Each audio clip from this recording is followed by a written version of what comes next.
Kalian tahu nggak kalau dulu Prancis pernah punya tahanan bertopeng besi? Identitasnya sangat misterius, sama misteriusnya dengan identitas pahlawan bertopeng di kartun Shinchan. Tapi anehnya sampai sekarang tidak ada yang tahu siapa orang di balik topeng besi mengerikan ini.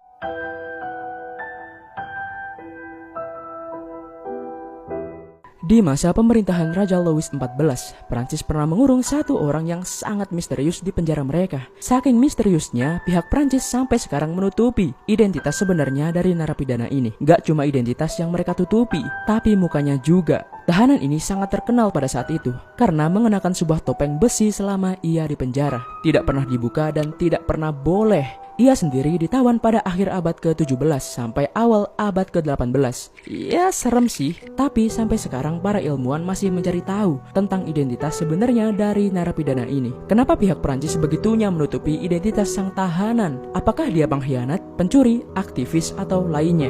Dari beberapa artikel Prancis yang kubaca, ada beberapa dugaan yang mungkin menjawab rasa penasaranku tentang sosok ini. Jadi sebelum tinggal di penjara Bastille yang sangat ketat, ia ditahan di sebuah penjara kecil di lepas pantai Cannes yang disebut Sainte Marguerite. Ia ditahan di sana pada tahun 1680 sebelum akhirnya dipindahkan ke penjara Bastille tadi. Dan pada 1698, pria bertopeng besi ini akhirnya dipindahkan ke penjara Bastille dengan pengamanan ketat dan pengawasan penuh. Dan tentunya masih memakai topeng besinya. Mantan sipirnya di penjara Sainte tadi berpesan, Anda hanya perlu mengawasi keamanan semua tahanan Anda tanpa menjelaskan kepada mereka tentang siapa si topeng besi ini.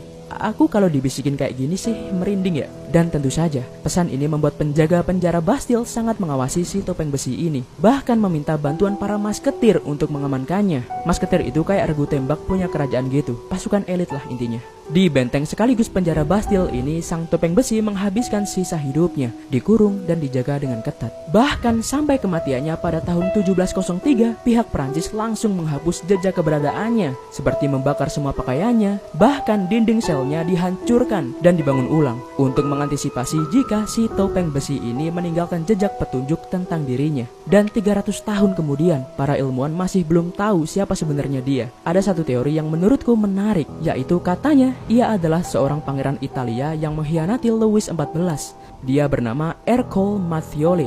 Berkhianat dalam hal apa bang? Apalagi kalau bukan politik. Tapi tidakkah terlalu berlebihan jika musuh politik kerajaan saja diberlakukan seperti ini? Tapi justru ini yang membuat sejarah menjadi menarik. Misterinya itu loh. Dan teka-teki yang akan bisa terjawab seiring berjalannya waktu. Semoga terhibur dan untuk waktunya, merci.